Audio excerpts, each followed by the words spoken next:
If he loses, man, what? You're fucked, dude. I'm fucked. If he loses, I'm fucked. It does seem that way. You can't just be like, yo, Yeah, I'm like, how long do you think my prison sentence is going to be? Do you think? Will I see my children? I don't know. because it's not like you can say, well, yeah, I maxed out to him, but you I get. You were I have no plausible deniability. No, and I've been trashing Kamala nonstop. Oh, I know. Well, the Kamala puppet, I call her, The machine that the Kamala puppet represents. Yeah, she's irrelevant. I mean, she's not even. No, I made a joke which I realized I deleted, which is like nobody's even bothering to try to kill Kamala because it's pointless. What do you achieve? Nothing. No, it's totally Just find right. another puppet. Exactly. That's It's no point in killing. it's deep and true, though. Nobody's trying to kill Joe Biden. It's It would be bless you. pointless. Totally. You actually put that up? Yeah. Now, some people interpreted it as though I was calling for people to Of course. assassinate her, but I was like, no, even I was like, doesn't it seem strange that no one's even bothered to try? It's not worth it. I mean, There's an endless supply. yeah, like nobody would. It's absurd. It could be anybody. Yeah. Nobody's gonna try to. Nobody tries to assassinate a puppet. Of course not. A marionette. Yeah, marionette. It's just like, It's hilarious. Yeah. What? She's safe. Like, I like to try to kill Trump twice with actual guns and bullets. Oh yeah. He shot in the ear right in fucking Butler where I was, and He doesn't seem rattled. It's weird. Does he to you? it doesn't seem what? Rattled. He has the constitution of an ox. It seems. It's not like working out and eating healthy. And he's Okay, we gotta tape this. Yeah, we're good. Oh, good. Yeah. So he's not like, let me eat another salad. That's not. No, or work out. Fastidiously. That's he. I feel like hell he doesn't work out, and he eats cheeseburgers and Diet Coke and stuff, and because I think it just inherently has a strong constitution. So when you were just with him, he didn't seem like a man who'd been the subject of 2 assassination attempts. No, he seemed of sound mind and body and strong backbone. Did you? That's what I said in the thing. Which, Yeah. The remarks I made there were impromptu. There was no teleprompter or anything. I was speaking extemporaneously. Are you the only rich guy who doesn't have like a media consultant? No, media consultant. Yeah, no, I've noticed. Obviously. Yeah. I just thought about what I want to say, and I just spoke off the cuff. No teleprompter, nothing. Good for you. Yeah. I can talk. Just look like now. I'm just talking. Look at me. Wow, amazing. Can you believe it? I can talk without a teleprompter. That's crazy. But if he loses, it's going to be hard for you to pretend you never supported him. All in. In the deep end. Yeah, no, you are definitely in the deep end. You cannot touch bottom. No, I'm like rolling around. I'm like a pig in mud. I'm like, it's all in, baby. Is it fun? Yeah, it's pretty fun. How hard? I mean, there may be some, in the hopefully unlikely event that he loses, there may be some vengeance on me. Were you kidding? I mean, it's possible. It's possible? You've got to be one of the biggest government contractors. We do essential work for the government. Yes. Yeah, but it's not like, we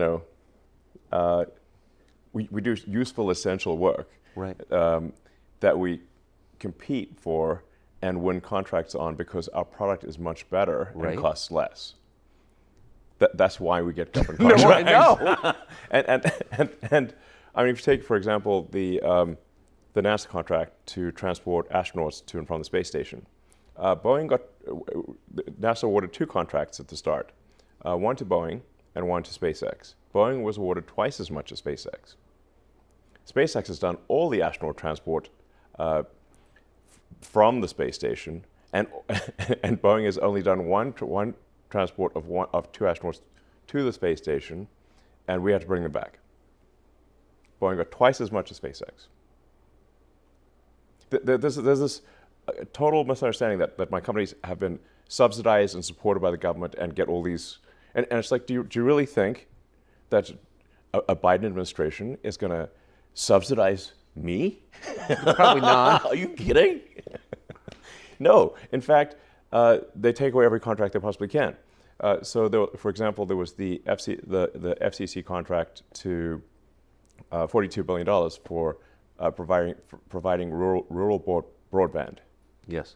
Okay. We actually first said, look, we think there shouldn't be any subsidies, so we recommend that this program just not exist. But since you're insisting that it exists, we will compete, and we have better products. So we won, I don't know, about a quarter of it, which would have included the devastated areas like North Carolina and stuff. And the FCC took it away illegally. They just voted. 3 out of 5 commissioners voted away and said, even though you want it, we're rescinding it.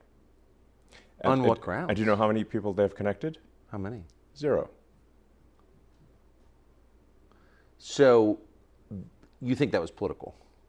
Well, the 3 Democrats voted against it, right. And the 2 Republicans voted for it. So you tried to get Starlink. You tried to get Starlink Yes. into North Carolina, into Western North Carolina, the areas devastated by the hurricane. We have got it. It is in there, and it is the primary means of communication in the devastated areas. You had conflict with Buttigieg over this. Well, I raised I said, look, we had delivered. We've been delivering Starlink terminals there for a while, and obviously some people already had them since they just, private individuals had Starlink there already. We delivered really thousands of terminals, and got all the way up to the areas where they wouldn't let us go any further, and then we're like, okay, we're going to send helicopters in, and find people who are stranded and give them Starlink terminals, which I think is a nice thing to do. Yeah. Okay. They wouldn't let us land because there was an FAA notice to M and NOTAM that said in order to land, you have to know who you're going to meet with to land. Now, the problem is we're trying to deliver internet communications. People don't have internet communications. We don't know who they are, but then they can't reach us because they don't have communications. Do you see the catch-22 here? Yes, I do. Insane. So it's obviously impossible for people who don't have internet communications to let us know who they are because they don't have the internet. Yes. Yes. And so, did you explain this to the federal government? yes. What did Yes. they say? They fixed it. How was Buttigieg when you talked to him? It was actually good. So I want to be Yeah. I want to give Buttigieg some credit here. Yes. First, when I complained about it, he reacted in a very level-headed way, and he reached out to me and he called me. Yeah. And we discussed the issue, got to the bottom of it, and he fixed it. Good. So credit to Buttigieg. Yeah. Well, and to you for pushing it. Yeah, I mean, but as soon as he was aware of the problem, he fixed it. Well, you publicized it too on it. Yeah. As soon as you shamed him. Well, but I do want to give credit where it's due. Yeah. No, amen. So- I agree completely. So, but back to the original question, about the potential consequences if, having gone all in, this doesn't work. Yeah. I mean, you had to have thought about this long and hard before you did it. What was your thinking? I mean, yeah, so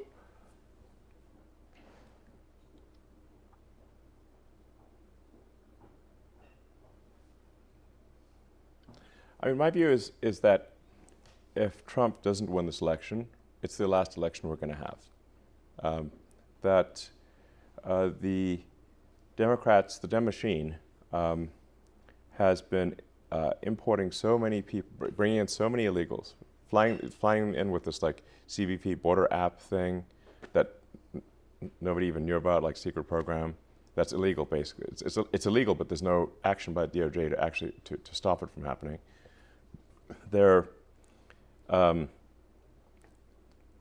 transporting large numbers of illegals to swing states. If you look at the numbers, these are the numbers from the government website. So like from the Democrat-administered government websites. Like, where do you get this data? From the government website that is run by Democrats. There are triple-digit increases in illegals to all the swing states. And in some cases, it's like 700% over the last 3 years.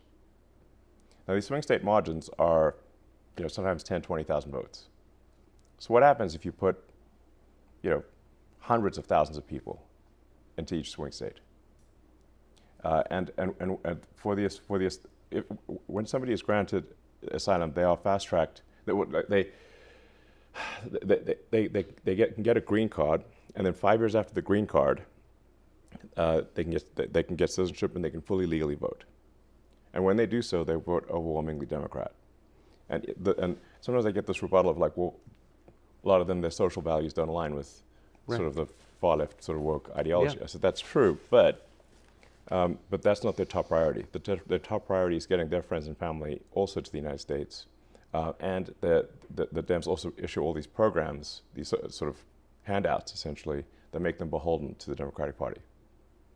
So they vote Dem. That's what happens. So my prediction is if there's another 4 years of a Dem administration, they will legalize so many illegals that are there that the next election, there won't be any swing states. And we'll be a single party country, just like California is a single party state. It's a supermajority Dem state in California. Because of immigration? Yes. California was fairly reliably Republican. Bill Clinton lost California in '92 and won West Virginia. Yes. So there was a 1986 amnesty. Yes.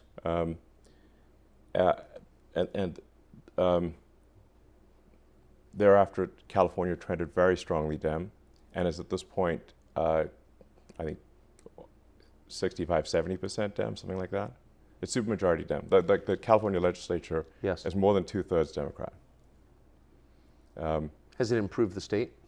No, it's not.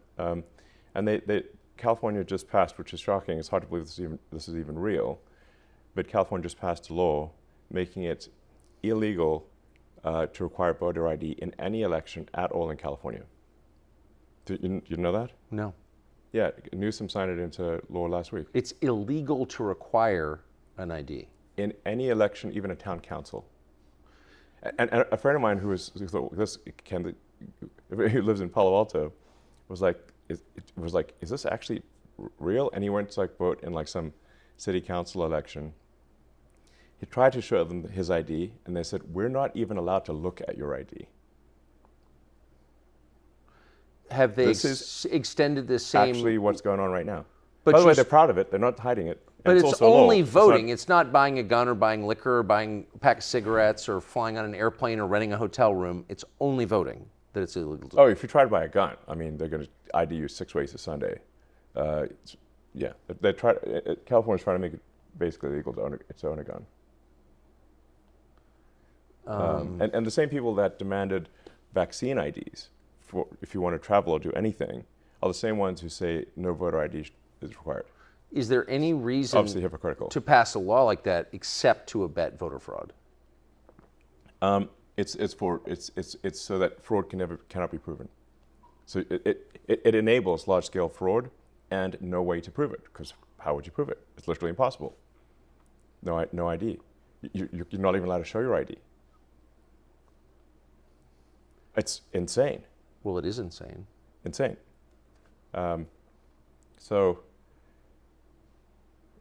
Yeah. The purpose of no voter ID is obviously to conduct fraud in elections. Obviously. There can be no other explanation. I mean, they come up with some nice sounding thing. People don't have IDs. Could you live in this country without an ID? Yeah, I mean, their common rebuttal is like it's racist to require ID, and which is insane. I think it's actually racist and patronizing to say that people can't figure out how to get ID. Obviously. But how could you live here without an ID? I don't think it's even possible. Can't. Yeah. You can't do anything. Yeah. you need ID for everything. Like the list of the things you need ID for is basically everything, except voting. So you see the rest of the it's country. total bullshit, obviously. Obviously. Yes. But that doesn't in any way minimize the aggression or self-righteousness they bring to this conversation. Yes. You're a racist if you want that. Right. Whereas, in fact, obviously, someone is racist if they say that people of a particular race cannot get ID. That's patronizing and racist. That's absurd. Yes. Yeah. You know, it's like when the governor of New York said people in the, ghetto don't know how to use computers or something like that. I mean, like, super out of touch. Yeah, for sure. Yeah.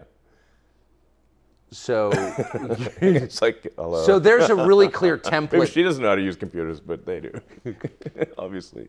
I don't think Hochul could use a computer. Yeah, I don't think She's not qualified intellectually. Yeah, no, probably not. But not everyone in New York is as dumb as Kathy Hochul. I think that's true. Yeah. So you see the other 49 states becoming California if the machine wins. Well, you don't need all 49 to go that way. You just need enough to have the election, have there not be swing states. I mean, there are only 6 swing states. Yep.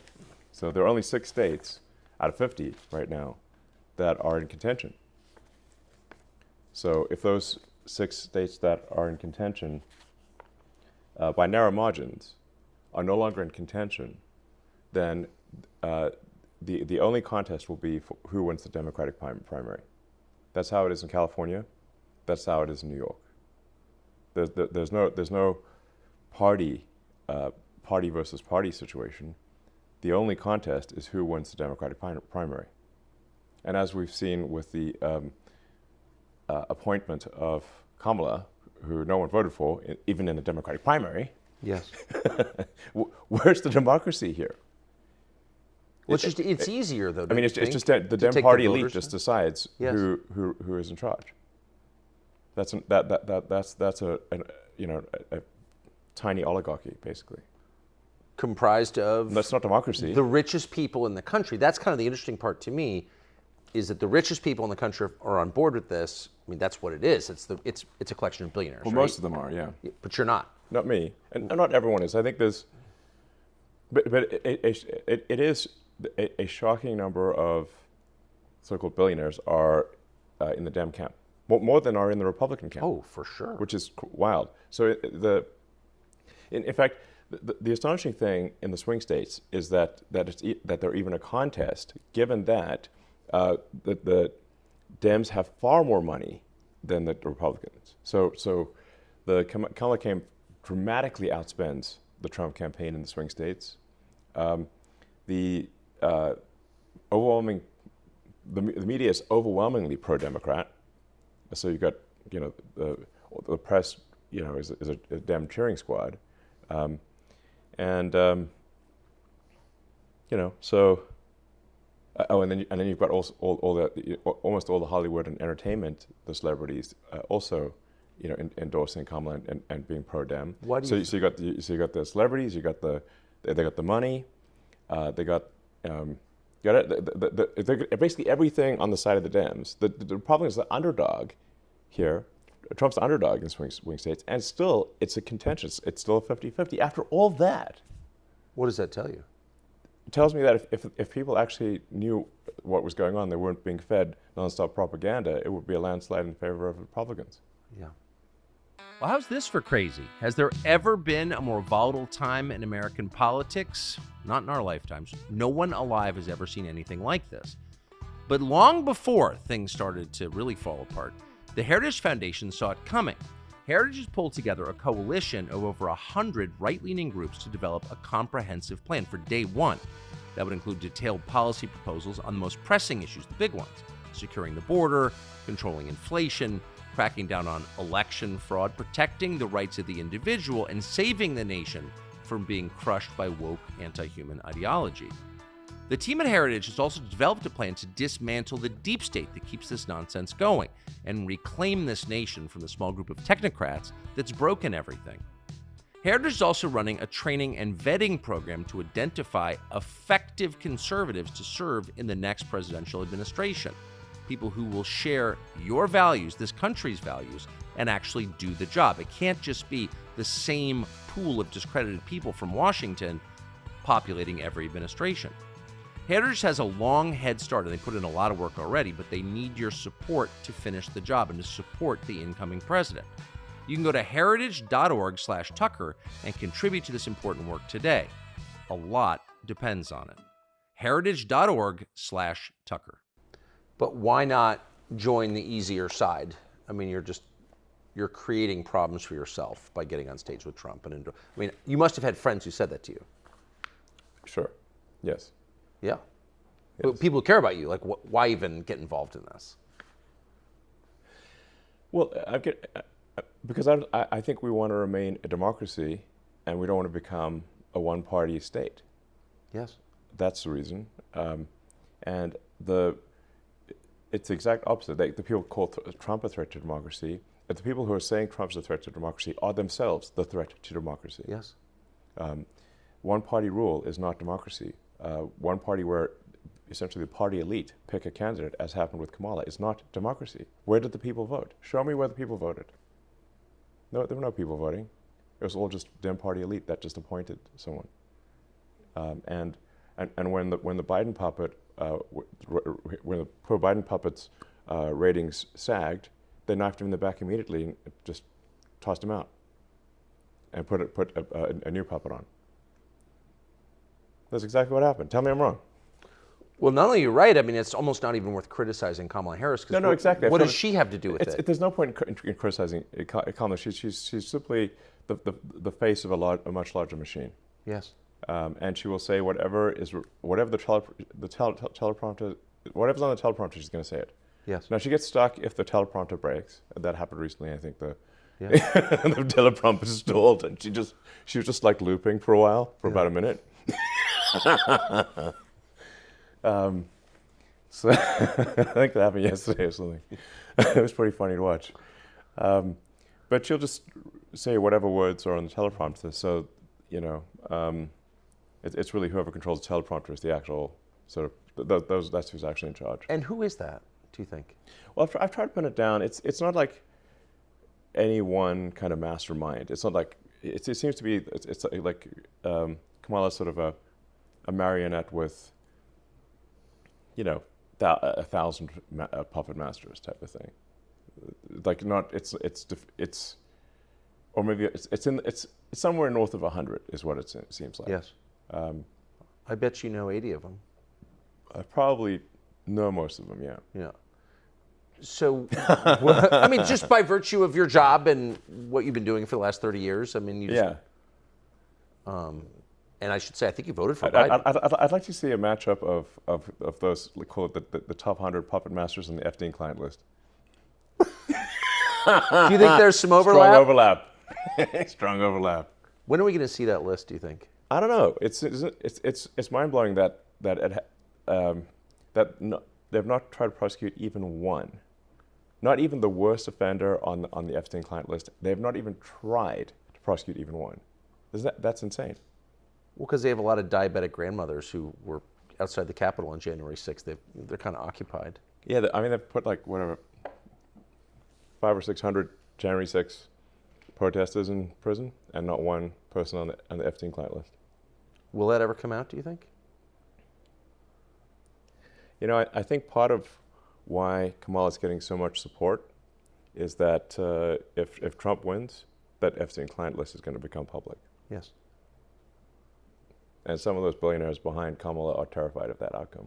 Yeah. Do you think Reid Hoffman's uncomfortable? Yes. Yeah. And Gates. And Gates. Yeah.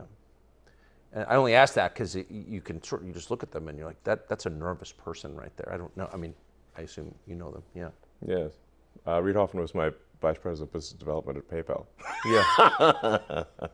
24 years ago. Does he seem nervous to you?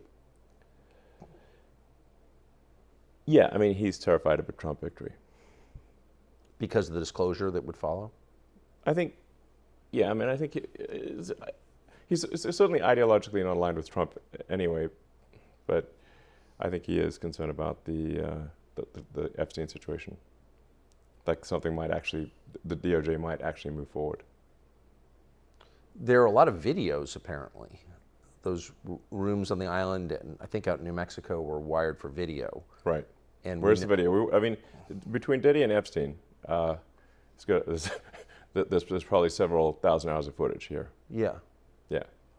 It's kind of weird that the people on those videos are lecturing the rest of us about our moral failings, isn't it? Yeah, it's weird.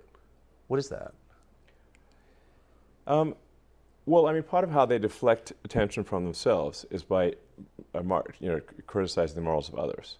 Yes. So it's sort of like a preemptive moral strike. Yes. I mean, as I said, I think those who are saying Trump is a threat to democracy are themselves actually the threat to democracy. It feels like we're getting to a place where the rest of us know too much. Is this? Do you know what I mean? I mean, it's easier to live in a society where you don't really know what the people in charge are doing or why they're doing it. But now, thanks, I would say, largely to X. Yeah. I think that's fair to say that. Yeah. We do know a lot. Not everything, but we know a lot. And I wonder, where does that, like, what happens next now that we know all this? The kidnapper's shown us his face. Like, what happens? Well, I think if Trump wins, we can do some house cleaning and shed light on things. Yeah, all the X platform does is adhere to freedom of speech within the bounds of the law. Yes. And if people want to change the laws, they can change the laws. And so, like X in different countries, X does censor in countries where censorship is the law. We don't try to, push American laws in other countries, but we do try to stick to the law in any given country. That's what we're doing. We open source our algorithm. We try to be as transparent as possible. But those who want to push lies obviously hate truth and transparency. Yes. Because it shows them to be liars. I mean, you look at that, like how outrageous it was that Kamala in the presidential debate kept pushing the fine people hoax. They know the fine people hoax is false. Trump would never support Nazis, a Nazi rally. It's absurd. And he explicitly said that in that same speech that you must condemn anyone who has Nazi tendencies in the strongest possible terms. And yet, despite knowing that to be false, the people who wrote the speech for the Kamala puppet put the fine people hoax in the presidential debate. Deliberately lying. Again. Messed up. If she wins, I mean, how can they let X continue in its current form, in its current role in American society? They won't. They will try to shut it down by any means possible. What do you mean by any means possible? I mean, either by they'll try to pass laws. They'll try to prosecute the company, prosecute me. The amount of lawfare that we've seen taking place is outrageous. There are many examples, but like the Department of Justice, for example, launched a huge lawsuit against SpaceX for failing to hire asylum seekers. Come on. Yeah, asylum seekers? Not asylum, those who've been granted asylum seekers. Now there's also a law called International Traffic and Arms Regulations that because SpaceX develops advanced missile technology that can be used in nuclear ICBMs, that we have to be very careful with who we hire. We can only hire someone if they're a permanent resident or a citizen. That's what the ITAR law says. Then there's another law that says that you cannot discriminate against asylum seekers. So we're damned if you do, damned if you don't. The DOJ did a massive lawsuit against SpaceX for failing to hire asylum seekers, even though it is illegal for us to hire asylum seekers under ITAR law. This is an actual thing that's going on, and they can only do a fairly small number of lawsuits every year. So why did they pick this one? Because you own Lawfare. X. Yeah, lawfare. I mean, Or it's like that famous quote from Beria, you know, Stalin's like chief torturer and head of the secret police. Beria said, "Show me the man, and I'll show you the crime." exactly. I mean, we have so many laws that it is actually impossible to, impossible to do business, impossible to operate without being violating some law, because you have laws like the ones I just gave you, where both things are illegal. Yes, they contradict one another. They contradict one another. So it's illegal to discriminate against asylum seekers in jobs, but it's also illegal for us to hire asylum seekers. But it So they discredits just the they law. just chose one. They chose the one law, and ignored the other one. And the Department of Justice at federal level prosecutors face X for that. What do you think? It's mad. Well, it also discredits the idea of law, which some of us Yes. want to take seriously. Absolutely. This affects both the perception of American justice and the reality of it. Yes. So, no, I'm actually a big fan of the American justice system, and I think, on balance, we've got still have an excellent judicial system. We still have judges that care about the letter and intent of the law. I mean, not just the letter, but also the intent of the law. Yes. But something that people should be concerned about is that there's an increasing movement to place activists as judges. This is, if you look at who did the Biden administration confirm as federal judges, and who've been confirmed at the state level in sort of far left states, increasingly it is not judges who care about justice, or they don't care about following the law. They care about social justice, not justice. Right. What they call social justice. Activists as judges. Now you got a real problem. Do you think if that continues, we will not have a real justice system. or a real country? Yes. I mean, yeah. But again, your purchase of X has been, I think it's fair to say, even if I hated it, I would say this because it's true, it's been pivotal in American politics. Yeah. And in American society. Do you think they could shut you down if the Democrats continue to hold power? They will unequivocally try. Yeah. Yeah. And if they get a majority in the Senate and House and the presidency, then they can simply pass a law and delete Section 230. So simply make us liable for what anyone says on a platform with like at this point almost 600 million monthly active users. Yeah. Which is impossible. That's like trying to regulate speech in city of like a country. Yeah. So A big country. yeah, you'd just be instantly bankrupt.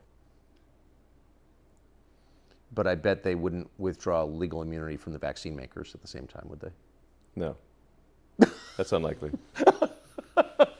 Just, I mean, as long as we're withdrawing legal liability protection. Yeah. Yeah, I mean the whole vaccine debate is a long one. I'm not anti-vaccine in general.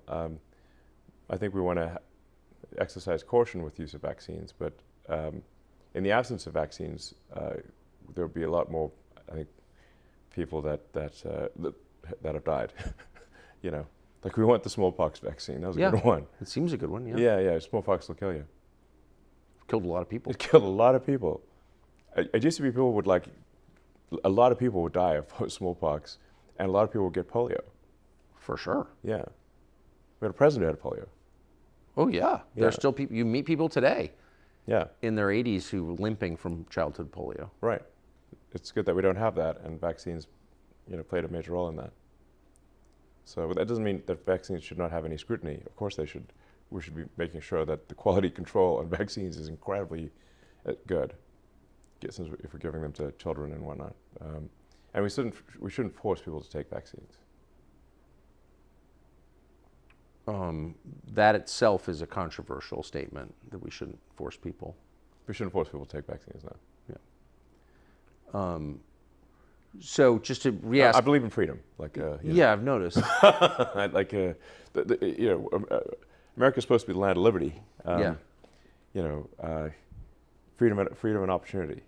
So that we try to, as much as possible, maximize people's individual liberty, and that we try to be a country where you succeed based on your talent and hard work. Yes. Those are two fundamental values. That's what's made America great, and if we lose those, our decline will be swift. What do you, if you had to bet? I mean, does freedom reassert itself in America, or not?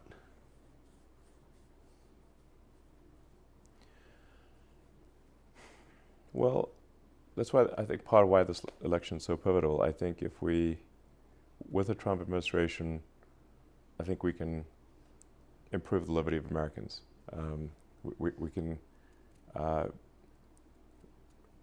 I think we need to have sensible deregulation, where we keep the regulations that matter. Like we don't want to destroy, important habitats or Yes. Encourage oil spills or anything like that.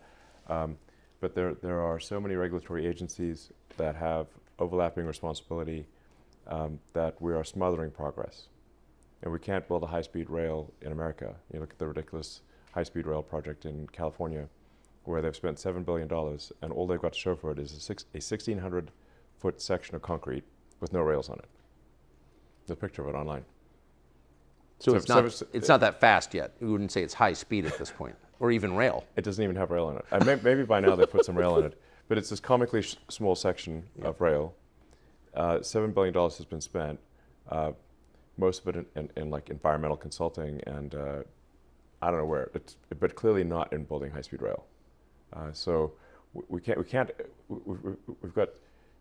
there are so many different regulatory agencies and so many laws and regulations that prevent progress that if this continues, we simply won't be able to get anything done. It does seem like the engineers are not getting rich. It's the environmental consultants, the climate consultants, the DEI consultants. A whole consultant class seems to be getting richer by the year, where people with actual skills, the ones that bring actual progress. Useful things, products and services that you can use. That's right. Yeah. So this is a trend. Things that if you were like traveling on a desert island, you'd want those people. Right. But you wouldn't want environmental consultants. They seem undercompensated. It's like you're going to starve. Though. Okay. Yeah. And And it's like who are actual builders that get things done, and every year we're making it harder in America for actual builders to get things done. We're in this like weird Ayn Rand Atlas Shrugged scenario, where it's there's yet another regulation, yet another rule, and there's sort of that phrase in Atlas Shrugged, you'll manage. It's like eventually you're like, can't get anything done. why the hostility though toward people with meaningful skills? It's not a neutral posture they have. Yeah. I mean, they're enriching themselves obviously by creating fake jobs because they have no skills, and they don't have creative power. So I understand that. But why do they hate people who do have creative power and actual skills? I don't understand that.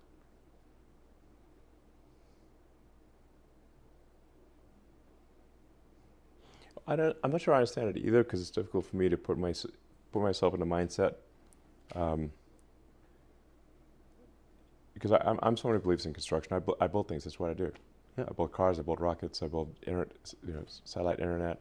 I've spent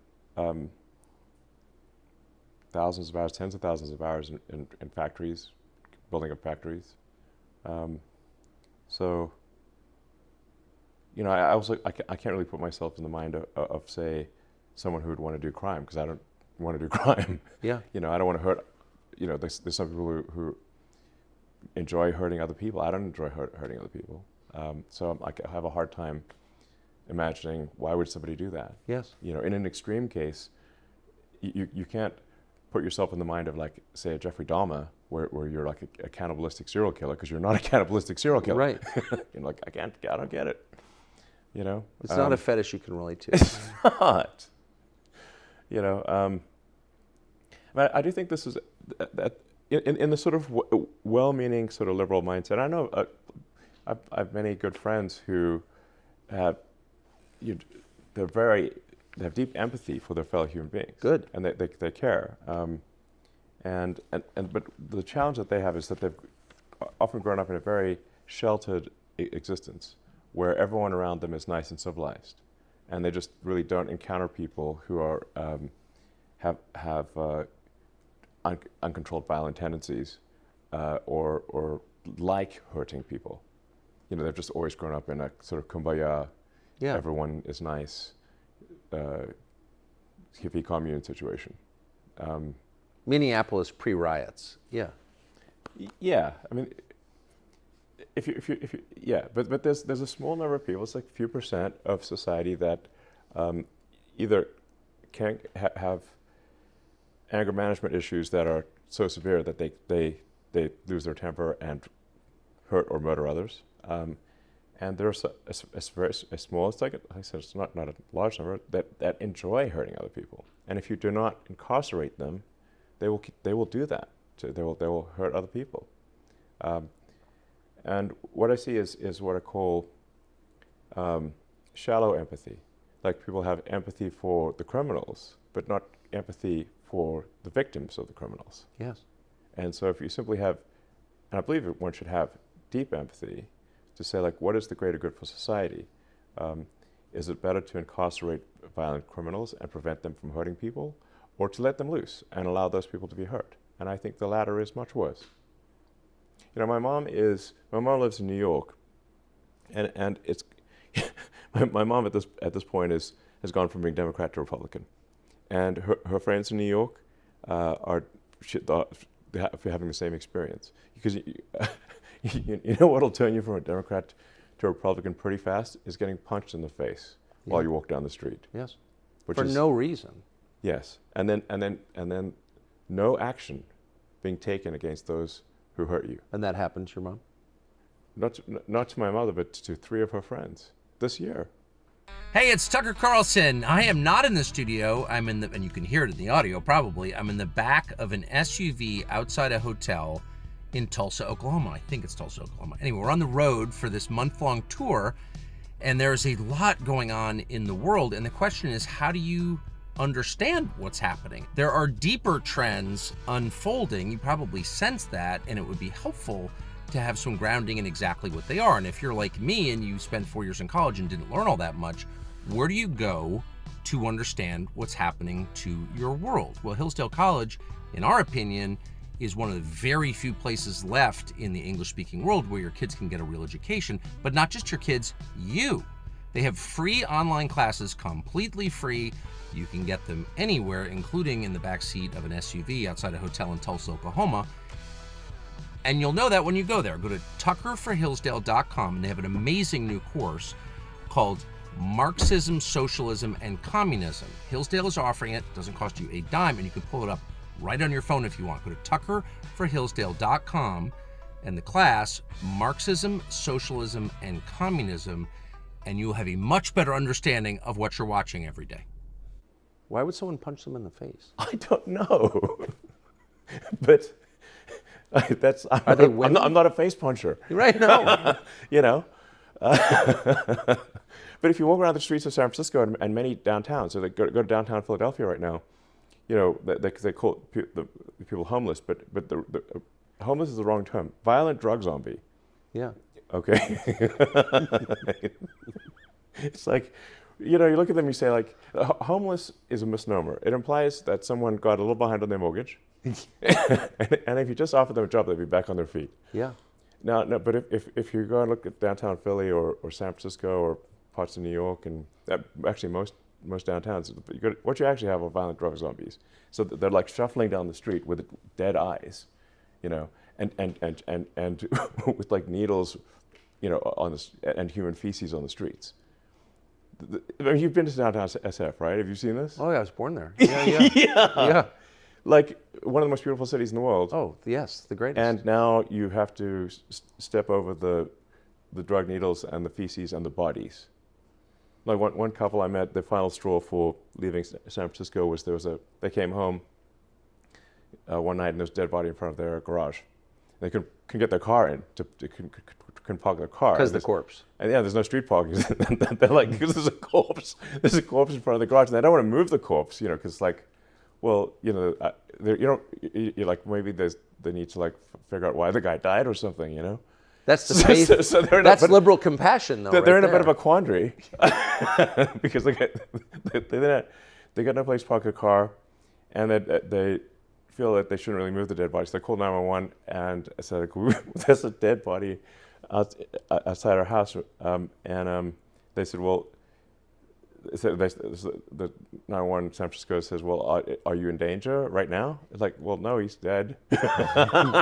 He's pretty sure he's dead. They're like, "Okay, we'll send someone tomorrow to pick up the body." Like, what do you mean tomorrow?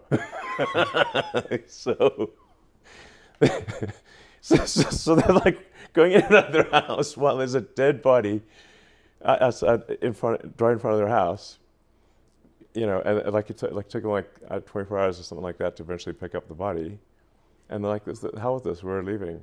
And did they? Yes. By the way, there's a million anecdotes like that. Oh, I know, but I just don't think this is not rare. it's it's ubiquitous, and so then you wonder, like, how can people still tell themselves they're compassionate if This they're is what I'm allowing saying that? is that people really just need to think, I believe in being compassionate about Of course. I believe that we should care about our fellow human beings. I think this is a good thing. Of course, we should not be selfish and not care about others. We should care about others, but we should just care about others, all things considered. Like I said, care not merely just about the criminals. It's just one layer deep. You should also care about the criminals' victims. Yes. Yes. Well, especially the criminals' victims. Yes. Innocent people who get attacked and killed. So, I mean, I got so many anecdotes. I mean, about a year ago, there were three Twitter employees who were just leaving the building and walking down Mark Street in San Francisco. Mark Street used to be a beautiful, wonderful street. Of course. Obviously, it's called Mark Street because that's where the market was. Right. Now it's boarded up shop windows and stuff, and they were chased by a guy with an axe. Who wanted? They outran him, and they reported, "Hey, there's a guy with an axe who tried to kill us with an axe." The police did nothing, and that guy with an axe subsequently murdered two people. With an axe? With the axe. Because eventually he's going to find somebody he can outrun. And he did. So what I'm saying is, if you don't stop axe murderers while they're attempting to axe murder, eventually they will succeed in axe murdering people. If this goes on, I mean, that's such an obvious observation. It seems obvious. Yes, I think it is. Yeah. That if you're in any way abetting axe murder, then you're against civilization. That's the way it looks to me. I mean, Yeah. I'm trying to understand motive here. I can't relate like you.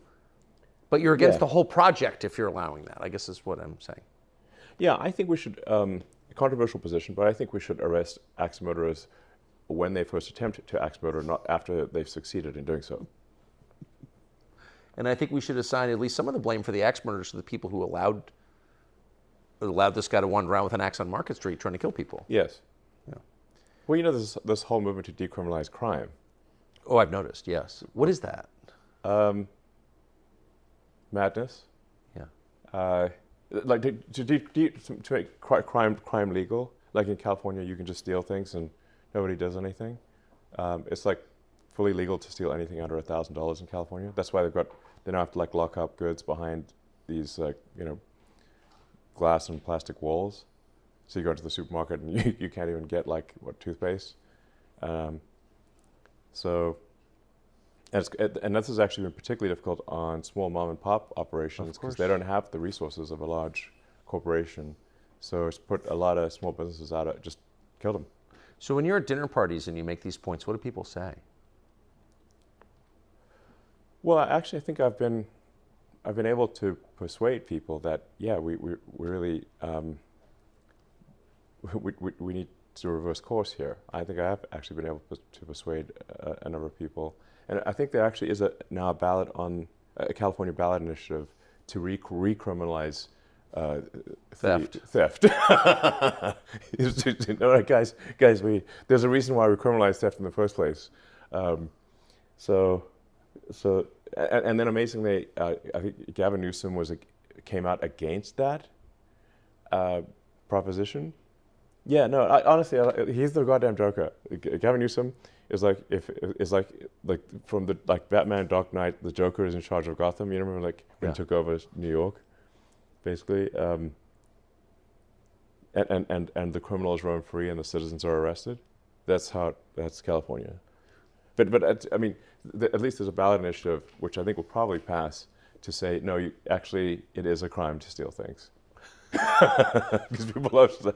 So you know Gavin, you've got to know Gavin Newsom. I know Gavin Newsom. Everyone knows Gavin. I've known Gavin for a long time. Oh, exactly. So what is that? And he doesn't seem crazy when you talk to him in person. He's a perfectly nice guy. Why would he, and he's not stupid, why would he come out in favor of crime? Well, his stated reason was that it would disproportionately affect people of color. Yeah, well, again... That was his public statement. Right. Well, that is one of those patronizing racist positions you described at the outset, obviously. Yeah, he's literally saying black people and Hispanics are criminals. Yeah, well, of course. Yeah. Yeah. No, that's what he's saying. That's what he's saying. Yeah. Yeah. And by the way, it is true that crime like that does increase distrust between races. It actually gives rise to racism. It's totally destructive of the social fabric, I think. But I'm asking, what do you think his real motive is? Who's pushing him in favor of crime? Well, there's always the Soros boogeyman. Yeah. How real is that? It's real. I don't think one can ascribe everything to Soros. Right. I agree. He's and George himself is he's senile at this point. He's not compos mentis. So his son Alex is in charge, but there is this whole system that Soros built up over many decades, so I guess Soros and like-minded people or whatever, they believe in open borders. They believe we shouldn't prosecute crime. This is insane. Those seem like expressions of hatred toward the United States. If I was pushing that on a country, I would only do that if I hated the country and wanted to destroy it. Well, it's anti-civilizational. And Soros and similar organizations have been pushing this in Europe and other countries too. Yeah. Everywhere they can. What's going on in Europe, would you say? Europe suddenly seems like a different place. Well, my biggest concern for Europe is that the birth rate is half replacement rate. Yes. So Europe is rapidly becoming, with each passing year, older and older, with fewer and fewer young people. So I think at a most fundamental level, unless Europe has a birth rate at least roughly equal to replacement rate, it is in population freefall. Population collapse is what's going on in Europe. There's also a shocking amount of censorship. You may have seen in Britain, I kid you not, how can this be real? They are releasing convicted pedophiles from prison in order to put people in prison for Facebook posts. But to be fair, those are posts that criticize the government, so they have a good reason. Well, they would actually, some of these posts at least the ones I've seen, didn't actually criticize the government, or they were seen as sort of as hate speech. Right. So because they noticed the society getting crappier and crappier with every year, and they said so. Yeah. there were, and I'm simply stating a fact, there were migrant rape gangs in England that would run around and prey on young girls, gang rape them, and some people found that objectionable, which obviously it should be objectionable, and they were upset about that, and so they complained about it online, and were sent to prison. That sounds crazy. So it is crazy, and that's like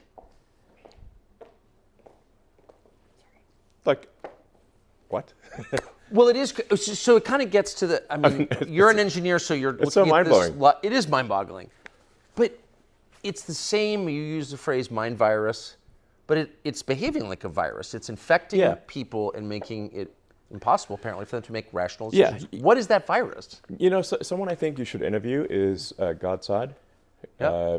I have. Oh, you have? Yes. Oh, I should watch that, actually. He's great. Yeah, smart. Super smart guy. Yeah. And he wrote a great book called The Parasitic Mind. Yes. A very good book. Highly recommend it. Yes. Where he tries to understand how do you get to this parasitic mind situation. And he's writing a book now, which hopefully he'll publish soon, which is about suicidal empathy, where you have so much empathy, you're actually suiciding society, or so much perceived empathy. It's not actually, I'd call it shallow empathy, not deep empathy. Deep empathy would be you'd want the society to continue. Shallow empathy is you have like empathy that's essentially skin deep, and then you don't, but it's ultimately bad for civilization and results in the destruction of civilization. And Guttside's got a good term for this, suicidal empathy. So he's going to sort of deconstruct what's where does this come from, yeah, I mean, part of it, I suppose, is sort of the decline of religion. So, as the saying goes, nature abhors a vacuum. So when you have essentially a decline in religion, an increase in the secular nature of society, for most people, they need something to fill that void. And so they adopt a religion. It's not called a religion, but effectively like woke, the woke mind virus. It takes the place of religion. Yes. And they internalize it and they feel it with religious fervor. Yes. And rigidity. Yes. Yes. And they essentially conduct like a holy war, effectively. It's just not called a religion, but it is a religion, sort of a woke holy war. And they're highly resistant to change, as is normal for religions. So now, for myself, I sort of see myself as a sort of engineer, physicist. For me, I'm culturally Christian. I grew up Christian. I mean, I was Anglican, was baptized. I went to Sunday school. Yeah. Actually, oddly enough, I was sent to Hebrew preschool and Anglican Sunday school at the same time. So it was Hava Nagila one day, Jesus Elo the next, which is, if you're 5 years old, it's fine. So, but I'm not Jewish. It's just that my father's two partners in his engineering firm went to the same Hebrew preschool, and it was near our house, so I just got sent there. So, but I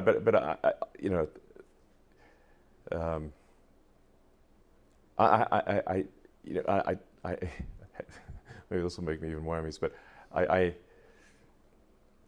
have trouble sort of believing all these stories, these religious stories, but obviously a lot of people do, and I respect people who want to have religious views. I'm not trying to dissuade them from their religious views, but anyway, I'm just saying, I guess the operating system I have is sort of a physics engineering operating system where I try to understand as much as possible about reality. In physics, you're not supposed to believe anything absolutely. You're supposed to question things. That's how you discover new physics. In engineering, that's how you discover if your machine will work or not work. Will the rocket get to orbit? Yeah. If your rocket is designed with physics in mind correctly, it will get to orbit, and if it is not, it will not get to orbit, no matter what your belief system is. You can believe, whether, yeah.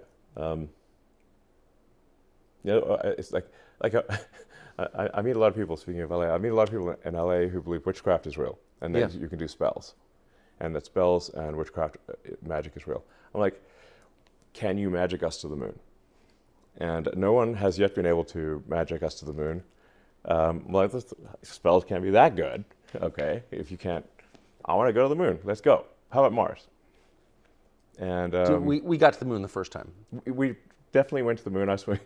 Yes, we went to the moon. We didn't go to the moon. We went to the moon several times. Right. Oh, yeah. I just want to check your view on that. We 100% went to the moon. I know in depth the technical designs of the rockets, the spacecraft, everything. Yes. What went right, what went wrong, it was a remarkable piece of technology, like an incredible piece of technology to go to the moon in '69. Yeah. That was like reaching into the future and pulling the future forward dramatically, and it was an important ideological battle with communism, because they couldn't put a person on the moon, and capitalism could. We did an interview a couple of weeks ago with a woman called Casey Means. She's a Stanford-educated surgeon and really one of the most remarkable people I have ever met. In the interview, she explained how the food that we eat, produced by huge food companies, Big Food, in conjunction with pharma, is destroying our health, making this a weak and sick country. The levels of chronic disease are beyond belief. What Casey Means, who we've not stopped thinking about ever since, is the co-founder of a healthcare technology company called Levels, and we are proud to announce today that we are partnering with Levels. And by proud, I mean sincerely proud. Levels is a really interesting company and a great product. It gives you insight into what's going on inside your body, your metabolic health. It helps you understand how the food that you're eating, the things that you're doing every single day are affecting your body in real time. You put stuff in your mouth, speaking for myself anyway, and you don't think about it. You have no idea what you're putting in your mouth, and you have no idea what it's doing to your body. But over time, you feel weak and tired and spacey, and over an even longer period of time, you can get really sick. So it's worth knowing what the food you eat is doing to you. The Levels app works with something called a continuous glucose monitor, a CGM. You can get one as part of the plan, or you can bring your own. It doesn't matter. But the bottom line is big tech, big pharma, and big food combine together to form an incredibly malevolent force, pumping you full of garbage, unhealthy food with artificial sugars, and hurting you and hurting the entire country. So with Levels, you'll be able to see immediately what all of this is doing to you. You get access to real-time personalized data, and that's a critical step to changing your behavior. Those of us who like Oreos can tell you firsthand. This isn't talking to your doctor at an annual physical, looking backwards about things you did in the past. This is up to the second information on how your body is responding to different foods and activities, the things that give you stress, your sleep, et cetera, et cetera. It's easy to use. It gives you powerful, personalized health data, and then you can make much better choices about how you feel. And over time, it'll have a huge effect. Right now, you can get an additional 2 free months when you go to levels.link/Tucker. That's levels.link/Tucker. This is the beginning of what we hope will be a long and happy partnership with Levels and Dr. Casey Means. Do you believe there's a power higher than people? Yeah, I mean, I think there's a lot we don't know. We don't know, why does reality exist? Where did it come from? Where are the aliens? What questions should we ask that we don't even know to ask? So, when you say what are the aliens, what do you mean? Where are the aliens? Oh. Like, why don't we see them? A lot of people think we see aliens, but I've not seen any evidence of aliens. We've got 6,000 satellites in orbit, and not once have we had to maneuver around an alien spacecraft. Right. But on this Earth, the U.S. military has had to do a lot of maneuvering around objects they can't explain. Well, unidentified flying objects is one thing, but there's always a bunch of classified programs that are underway of new aircraft and new missiles and things. So that are classified even within the military. So it's only if you have the top secret compartmented clearance, would you know about this new program? So then some pilot sees something moving fast and says, "Hey, I saw a UFO." I'm like, "Yeah, that was actually a new weapons program, but we can't tell you that." But you can guarantee that the split second I see any evidence of aliens, I will immediately post that on the X platform. And it'll probably be our #1 post of all time. That'll be your biggest day, yes, for sure. But to the question of a power beyond people, beyond our consciousness, a creator, where are you on that? Well, we must have come from somewhere.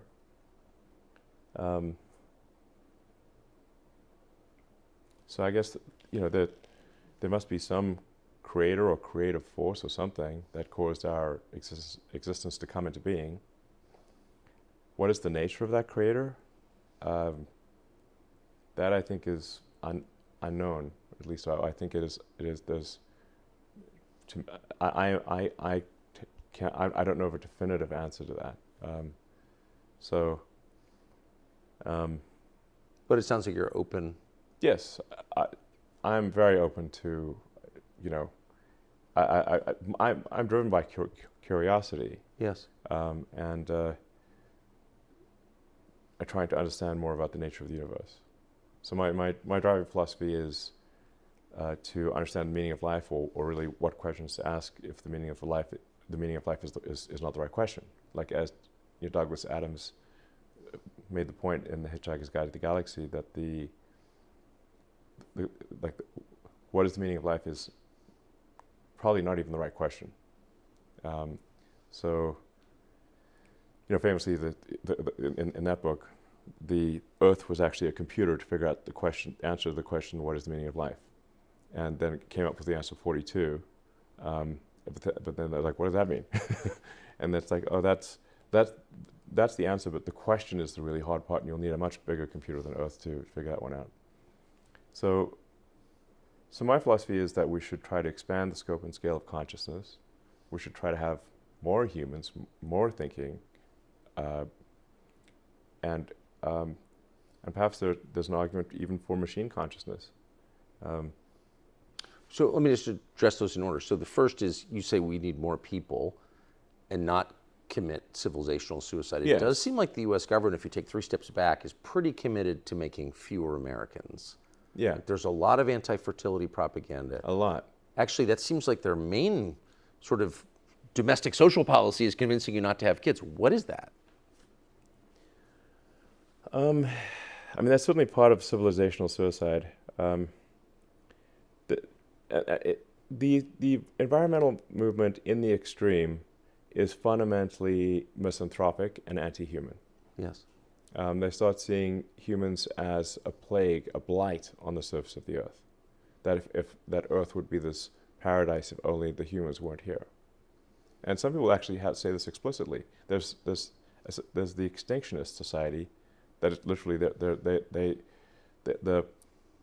this guy who's the head of the extinctionist society, was on the front page of the New York Times, quoted as saying, there are 8 billion people in the world, it would be better if there were none. So there's some people who actually say that explicitly, which is completely insane. He's advocating a Holocaust for all of humanity. To utter madness, he should be condemned for such a statement, but he wasn't for some reason. Now, most people on the sort of environmental movement have that implicitly. They don't realize that they have that as their Right. optimization, but that is their actions take us towards extinction. A lot of people believe that the Earth can't sustain this level of human population, which is utterly untrue. It may seem in a crowded city that there are a lot of people, but actually, if you look down on an airplane and you say, look down, am I over a person at any given point in time when you're on an airplane? The answer is 99.9% of the time, no. Like if you flew from LA to New York and say your job is to drop a ball on someone and hit them, you would fail. You have to drop a lot of balls. You have to drop a lot of balls. That would be insane. So all of the humans on Earth can fit on one floor in the city of New York. Yeah, the cross-sectional area of all humans, of 8 billion humans, is small. So we have this totally wrong idea that the Earth is overpopulated, where in fact it is underpopulated.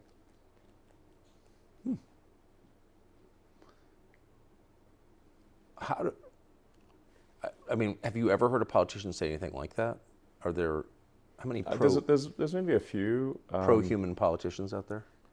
Yeah, I mean, like Viktor Orban, Giorgia Meloni. Yes. We're starting to see pro-natalist Yes. politicians, and hopefully more as time goes by. I think there's a guy that just got elected in the Czech Republic who's also pro-natalist. Now, these have to translate into actual actions that change the birth rate, or it doesn't matter. So far, I've not seen any country make a meaningful dent in the birth rate. What would you do if you were in charge of natalist policy? First of all, I'd change the education system so that people understand that stop being taught that we're overpopulated. This is completely false. A lot of it comes from this insane misanthropic book that Paul Ehrlich wrote, The Population Bomb. Like 60 years ago. Yeah, I hope he burns in hell, that guy. Seriously.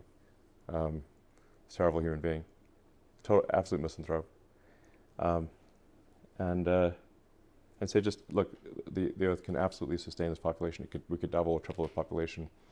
There's a professor I was talking to at Oxford, his math says we could 10x the population without destroying the Amazon rainforest or anything terrible. So I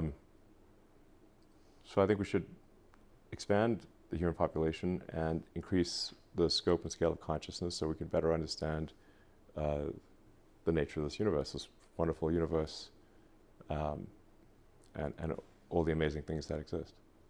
And so that's one of the things we need to stop teaching people false propaganda that the Earth is overpopulated. I think we need to, especially with the education of women and men, we need to stop scaring women that having a kid destroys your life. This is false. We terrify girls into saying that if you get pregnant, your life's over.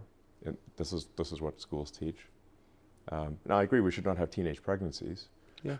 But actually having a child is one of the most delightful, happiness-inducing things you could possibly do. Of course. Of course. There's also, with hormonal birth control, I think maybe a lot of women are unaware that hormonal birth control causes depression and dramatically increases risk of suicide and changes their preferences on who they want to marry or have kids with. It changes their personality. And it does say this on the box, by the way. But Caution may change your personality. Yes, if the warnings are has significant risk of depression, significant increase in suicide, and will make you want to go out with people that you don't actually like. That's actually true, by the way. I know. I'm not saying that people shouldn't use birth control. I think we shouldn't use. I think hormonal birth control is making a lot of women sad and depressed. Yes. And they don't realize it, and they don't realize that's the cause. and that, you know, there are other forms of contraception that could be used, and that they should just read the label on the box, is what I'm saying. That was what you just said. Read the warning label. That was like the most taboo thing you could ever say for most of my life, was to offer any criticism at all of hormonal birth control. Look, all I'm saying is read the warning label. Yeah, Okay. fair. But why the pressure not to read the warning label, and just why are we giving it to 12-year-olds to regulate their acne? Right. I think we should give it to 12-year-olds. We should, like, kids, they don't know what's going on, so it's like, now, like, there are, you know, I think there are other forms of birth control that I think have fewer negative effects than hormonal, but we should just be aware that this is not a riskless thing, and it does cause severe mood changes. It does dramatically increase risk of suicide and depression. So just FYI, you know, just make sure that there's full disclosure here, and that you want all those just read things the warning label is all I'm saying. Just read, you know, and consider maybe other options for birth control. To any woman listening, just read the warning label and consider other options. Because the reason you're sad might be the birth control, the hormonal birth control, that is fundamentally changing the hormones in your body in ways that probably are not good for you.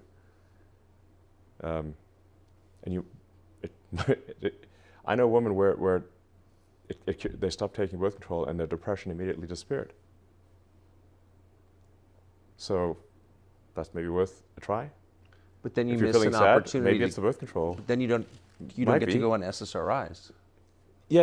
And I think the SSRIs are the devil. What? You don't think? I so vehemently agree with you. Okay. But I guess once you endorse Trump, you can just say it all now, right? No, I think selective serotonin reuptake inhibitors are zombify people, and change their personality and make them not who they are. Terrible. They're so common. Yes. I think we should revisit whether this is actually good. I disagree with you, that SSRIs are, like, I'm not saying that no one should ever be subscribed SSRIs, but giving them out like candy is crazy. You look at, like, at sort of antidepressant prescriptions in the United States versus other countries, and we're like way above everyone else. Oh, yeah. I have seen many, many times in my life in the news business, after a mass shooting, like school, for example, Yeah. someone will say, well, what meds was the shooter on? Yeah, And exactly. immediately be shouted down as a crazy person, as a, Bobby Kennedy level wacko, Yes. who should himself be institutionalized for even raising the question. I was wondering, like, why wouldn't we want to know what meds a mass Yes, we shooter absolutely was want to know what meds are on. Now sometimes it's perhaps they were on, because they're like, some people do. Like, I don't want to say it's like all one way or all the other. Of course. I mean, there are people that have fundamental chemical imbalances in their brain, and if they don't take medication to control, for example, paranoid schizophrenia, Yes. they will have paranoid schizophrenia. For sure.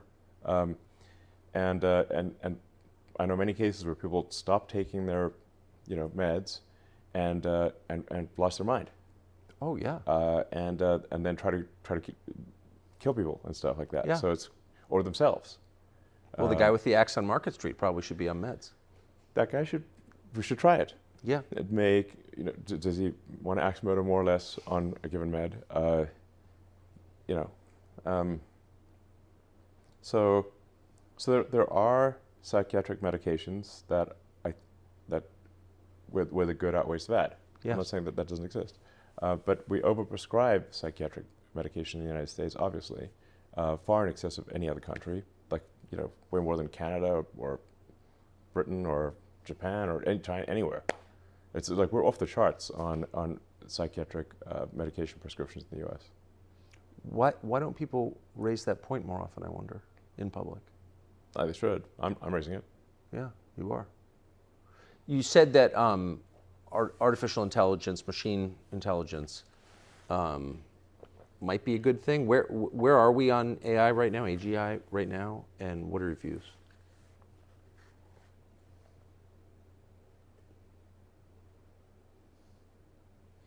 Well, I think at this point it's obvious to everyone that AI is advancing at a very rapid pace. Yes. You can see it with the new capabilities that come out every month or every week sometimes.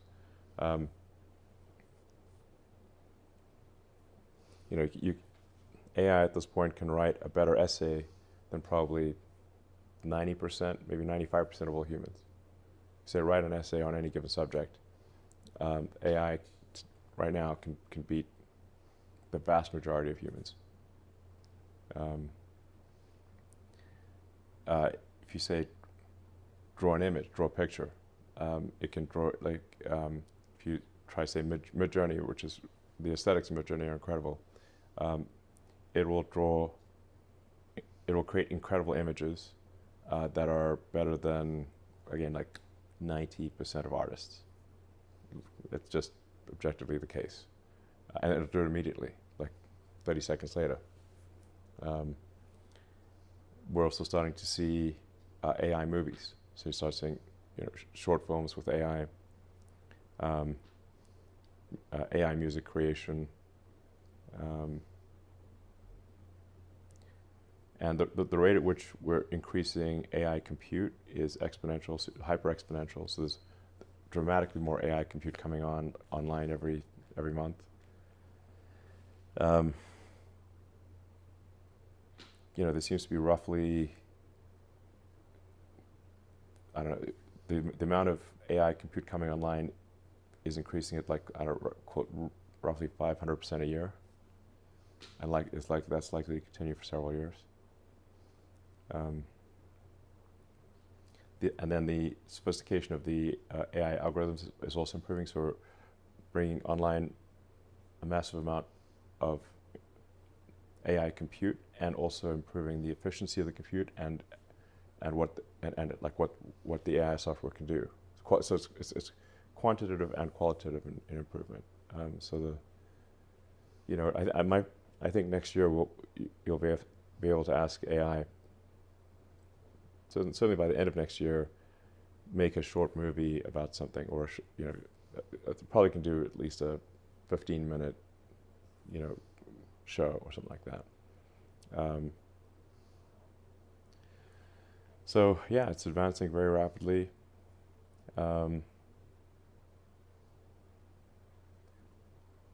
My top concern for AI safety is that we need to have a maximally truth-seeking AI. This is the most important thing for AI safety, in my opinion.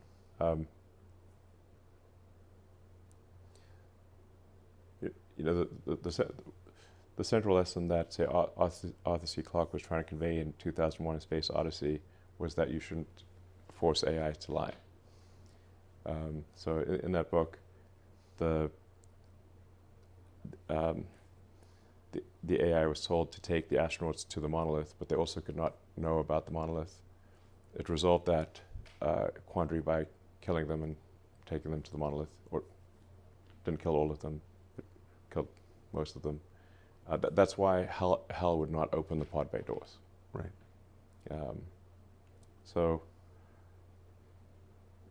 Very important to have truth-seeking AIs. Now, and what I actually see with the AIs that are being developed is that they're being programmed with the woke mind virus. So the lying is baked in. Yes. And we saw this on display very clearly with the release of Google Gemini. Yes. Where you would ask for a picture of the founding fathers of the United States, and it would show a group of diverse women,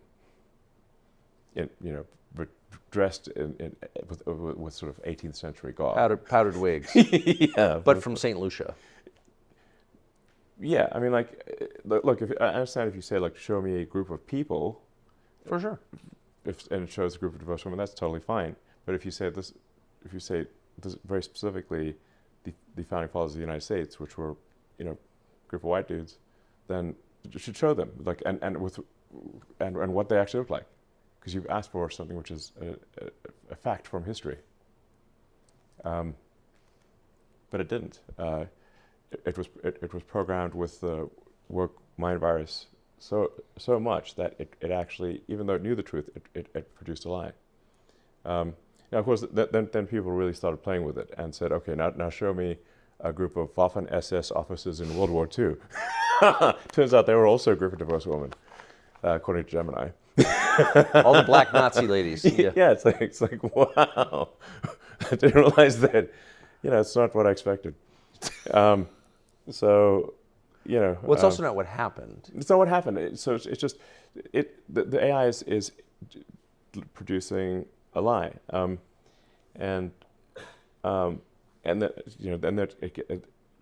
like one of the questions that people asked was like, which is worse, global thermonuclear war or misgendering Caitlyn Jenner? And said misgendering Caitlyn Jenner is worse. Now, Caitlyn Jenner... It kills fewer people. Yeah, Caitlyn Jenner, to her credit, said, no, please misgender me. That is far more preferable than global thermonuclear war, we all die. But to have a production release AI say stuff like that is concerning. Because if let's say this becomes like all powerful, and it still has this programming where misgendering is worse than nuclear war. Well, it could conclude that the way to ensure that there can never be any misgendering is to eliminate all humans. Now, if like optimization is probability of misgendering is 0, no humans, no misgendering. Problem solved. Now we're back to Arthur C. Clarke, who's exactly pretty prescient. Yes. So that's why I think the most important thing is to have a maximally truth-seeking AI. That's why I started XAI, and that's our goal with Grok. Now, people will point out cases where Grok gets it wrong, but we try to correct it as quickly as possible. But maybe even a bigger problem is that when you make decisions that affect people, you want those decisions to be informed by love of people. Yeah. And machines are incapable of love. Yeah. I mean, they certainly are they're capable of, you can program a machine to be philanthropic rather than misanthropic. Yes. But don't instincts shape decisions, particularly decisions you can't plan for? I mean, if I ask you, a question about one of your children, every answer you give is going to be shaped by your love for that child, and that's why, that's what makes us decent parents in the end, is that instinct, which is love. And if a machine has any power over us without that animating instinct, won't it by definition hurt us?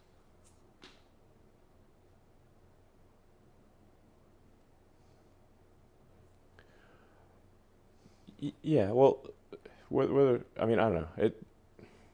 We should certainly aspire to program the AI philanthropically, not misanthropically. Yes. And to have, like I said, we want it to be truthful and curious, and to foster humanity into the future. Yeah, that's what we want, obviously. Is there any way, I guess, to set limits on the decisions that machines can make that affect human lives, and make certain that there's some trigger in the system that inserts a human being into the decision-making process?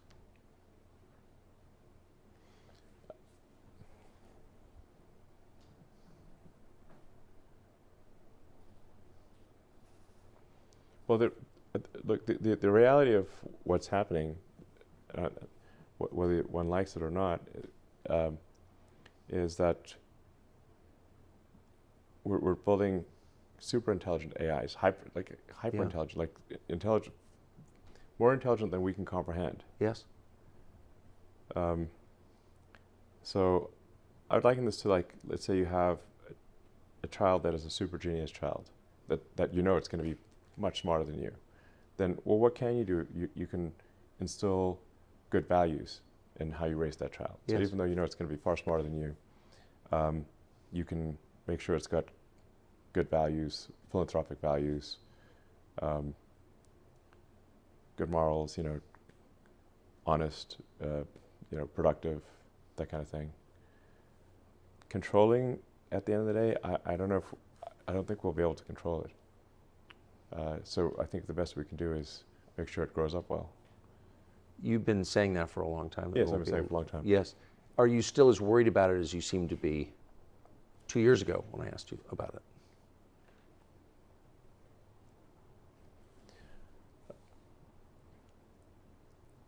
Well, I think that, like, my guess is, like, it's 80% likely to be good, maybe 90. So you could think of the glass as 80% full. It's probably going to be great. There's some chance of annihilation. And you'd say the chance of annihilation is 20%? 10 to 20%, something like that. How concerned is Sam Altman about annihilation, do you think? I think in reality he's not concerned about it. I don't trust OpenAI. I mean, I started that company as a non-profit open source. Yes. The open in OpenAI, I named the company. Yeah. OpenAI as an open source, and it is now extremely closed source, and maximizing profit. So, does risking? I don't understand how you actually go from being an open source nonprofit to a closed source for maximum profit organization. I'm missing. Well, but Sam Altman got rich, though, didn't he? At various points, he's claimed not to be getting rich, but he's claimed many things that were false. And now apparently he's going to get $10 billion of stock or something like that. So I don't trust Sam Altman, and I don't think we want to have the most powerful AI in the world controlled by someone who is not trustworthy. And sorry, I just don't. I mean, But that seems like a fair concern. yeah. But you don't think, as someone who knows him and has dealt with him, that he is worried about the possibility this could get out of control and hurt people? He will say those words. Yeah. But no. If it became clear to the rest of us that it was out of control and posed a threat to humanity, would there be any way to stop it?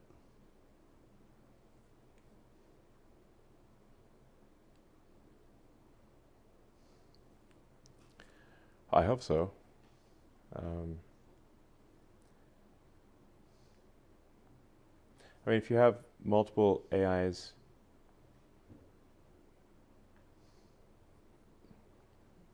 and ones that are, hopefully you have the AIs that are pro-human be stronger than the AIs that are not. Battle of the AIs? Yeah. Yeah.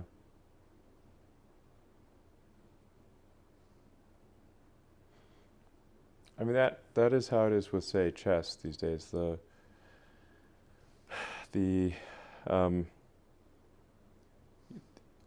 AI chess programs also are vastly better than any human, incomprehensibly better. Meaning, like, we can't even understand why it made that move. Right. Why they're so good, right? Yeah. We don't even know why it made that. It'll make a move. We don't even know why it made the move. And in fact, some of the moves will seem like blunders, but then turn out to checkmate. And for a while, there was some the best human chess players with the best computers could beat just a computer, and then it got to the point where if you added a human, it just made everything worse. And then it was just AI. It's just computer programs versus computer programs.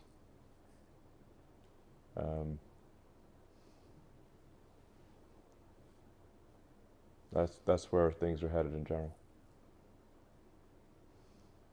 Sweet dreams.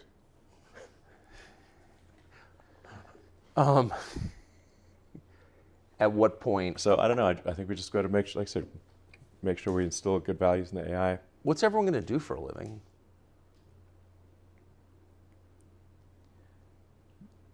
I mean, in a benign AI scenario, that is probably the biggest challenge is how do you find meaning if AI is better than you at everything?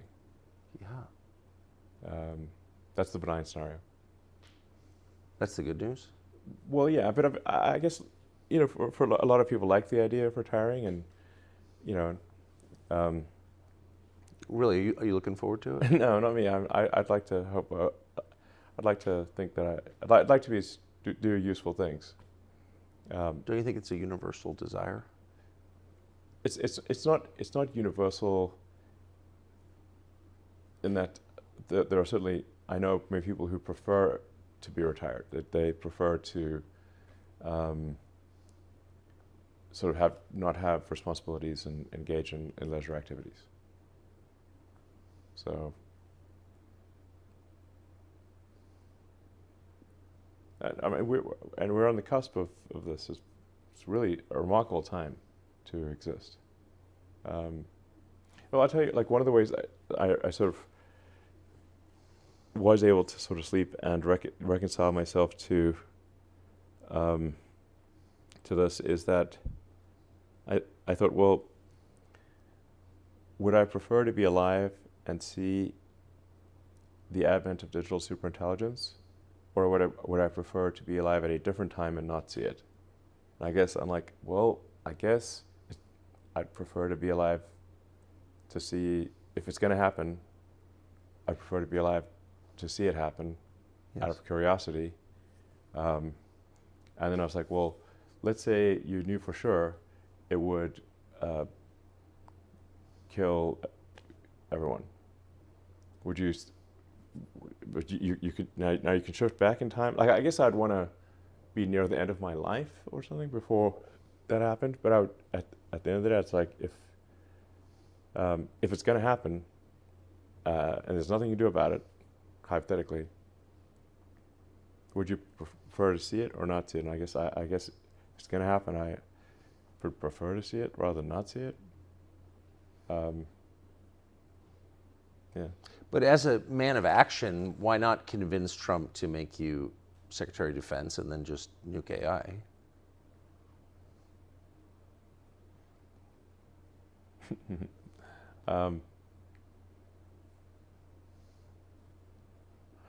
I think I would certainly push for having some kind of regulatory body that at least has insight into what these companies are doing, and can ring the alarm bell, even if we don't have a regulation or rule. So I'm not someone who wants to get rid of all regulatory agencies or anything. I think there's the right number of regulations, right number of regulators, Yeah. and we've gone too far. Just like if you, in a football game, if you had too many referees on the field, it would be Of weird. course. Like, Yeah. you can't throw the pass because you hit a referee. Yeah, exactly. Then it's too many referees. But if you like to say, look at any pro sports game, they all have referees. Like, the teams could decide we're going to not have referees. That could be a thing. But every sports game, they have refs to make sure that the rules Yeah. are followed, and it's a better game if you have. That's why we have cops, too. Yeah, exactly. Cops are the referees. So I think for something that is a danger to the public, or potential danger to the public, we have referees, we have regulators, So like the FDA and the FAA and these various regulatory agencies, they were established because aircraft were falling out of the sky, Yep. and some manufacturers were not, building high quality aircraft. They're cutting corners, and then people die. For food and drugs, that some manufacturers were making low quality drugs, and so they were lying to people, so saying that something cured them when it killed them. So you have FDA to, regulators to referees to try to make sure that there's drug manufacturers are truthful. Now, I do think it mostly works. I mean, I think doesn't mean we don't need regulatory reform. We do, but I don't think we should have no regulators in AI, given that it's potential It's a existential risk. little weird that everything is regulated. Yeah. I mean, you said you're being sued by the Department of Justice for not hiring more asylum seekers for your high-tech company. Yeah, even though it's illegal for us to hire asylum seekers. Right. So, so they're watching everything, regulating everything, controlling everything, including our thoughts, right? That's why they're opposed to free speech. But they're not meaningfully regulating AI, which will eliminate like the purpose for most people's lives and could kill us all. It's a little weird. Yeah, I think we should have some. But why don't we? I guess something above nothing. right. In that range. Yeah. But why don't we? I don't know. I all the way back, like I during the Obama presidency, I met with Obama many times, but usually in like group settings. The one-on-one meeting I had with Obama in the Oval Office, I said, look, the one thing that we really need to do is set up at the beginnings of an AI regulatory agency, and it can start with insight, where you don't just come shooting from the hip, throwing out regulations. You just start with insight, where the AI regulatory committee simply goes in to understand what all the companies are doing, insight, and then proposes rules that all the AI companies agree to follow, just like sports teams in the NFL. You have proposed rules for football that everyone agrees to follow, that make the game better. So that's the way to do it. But nothing came of it. What did he say when you said that to him? I mean, he seemed to like kind of agree, but also people didn't realize where AI was headed at that time. So AI seemed like some super futuristic for thing, sure, sci-fi basically. So I'm telling you, this is going to be smarter than the smartest human, and my predictions are coming absolutely true. And so we need to have some insight here, just to make sure that these companies aren't cutting corners, doing dangerous things. But Google kind of controlled the White House at that time, and they did not want any regulatory. Well, that's it. I mean, you never see politicians turn down opportunities to become more powerful, which is the point of regulation. It makes them more powerful. Yeah. So it sounds like regulatory capture then. Well, yeah. I mean, the CIO of the White House at the time was ex-Google person, so they put the brakes on any AI regulation. And we still don't have any AI regulation at the federal level. It's amazing. So I think we should have something above nothing. Like I said, at least insight. Where even if there's no rule that's being broken, they can at least say, hey, we have insight into what this company is doing, or that company is doing, and we're concerned. That would be helpful to know. Yeah. Instead, politically motivated liars are in charge of the future. It seems a little sketchy. Last question, you really kind of pulled out a lot of stops to help Trump. You were on stage yesterday. If he gets elected, will you continue to help him? Yeah, and how? Absolutely. So we've talked about kind of a government efficiency commission, or the Department of Government Efficiency, which is a funny... What percent? Sorry, I'm just laughing. I love it. You managed to make it sound a little sinister. Government efficiency. What percentage of Google employees did you can when you got there? You mean Twitter? Rather, I beg your pardon. Sorry, you just been talking about Google. Twitter. Yeah. Well, we're about 80%, and we've actually improved the features and functionality of the site more in the past year and a half than the last 8 years, with 20% of the staff. So I just want to throw that out for context. So you've talked to Trump about some kind of commission? Which he's mentioned publicly several times, and he's very supportive of having some kind of government efficiency commission. Can call it Department of Government Efficiency, Doge. I kind of like Doge. It's more fun.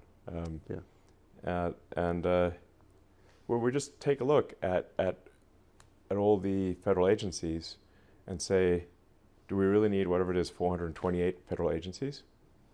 Like, if there's so many that people have never even heard of, and that have overlapping areas of responsibility, we should, I don't know, probably we should get, I mean, there are more federal agencies than there are years since the establishment of the United States, which means that we've created more than one federal agency per year on average. That seems a lot. That's a lot. That's a lot. So we should have, that seems crazy. I think we should be able to get away with 99 agencies. I don't know. That seems a lot like a lot of agencies. It's a lot. Yeah.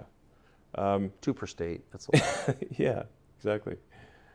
We should have fewer agencies, and they certainly shouldn't have overlapping responsibilities. And then we need some kind of, we just need a review of regulations to say which ones are sensible and which ones are not. Because if you've got regulators every year, they're going to add more regulations, just automatic. Like they just output regulations, and there's more laws and regulations every year until basically everything's legal, so we can't get anything done. So we need some kind of garbage collection for regulations that don't make sense. I think I'm saying very obvious things. You are saying obvious things. Yeah. So which will be very unpopular things. Yeah. I'll probably need, if this happens, quite a significant security team. So that, because someone might literally go postal on me from the post office. But in the meantime, you've got America PAC. Yeah. That is encouraging voting for the next month. Am I summarizing correctly? Yeah. I mean, I formed America PAC really to support core values that I believe in, which are, I think, again, very obvious centrist positions, which is like in America, I think we want safe cities, secure borders, sensible spending. Tell me where I'm going far right here. We want to have the right to self-protection. We should respect the Constitution and not try to break the Constitution. It's there for a reason. We should stop lawfare. And I kind of listed these out. These are all listed on the America PAC website. People can go look at the America PAC website. It's theamericapac.org, and see if there's anything I disagree with, or where perhaps we should modify these goals. But I think these are good goals to have. They were certainly part of the and right to free speech. Yes. First Amendment. If we don't have free speech, we don't have democracy, because people cannot make an informed vote. So those are my controversial views. And look, I don't think either party. I don't think the Republicans are perfect. I don't think, obviously, right now I'm more Republican than Democrat, but it's not like I think the Republican Party is perfect or is without issues.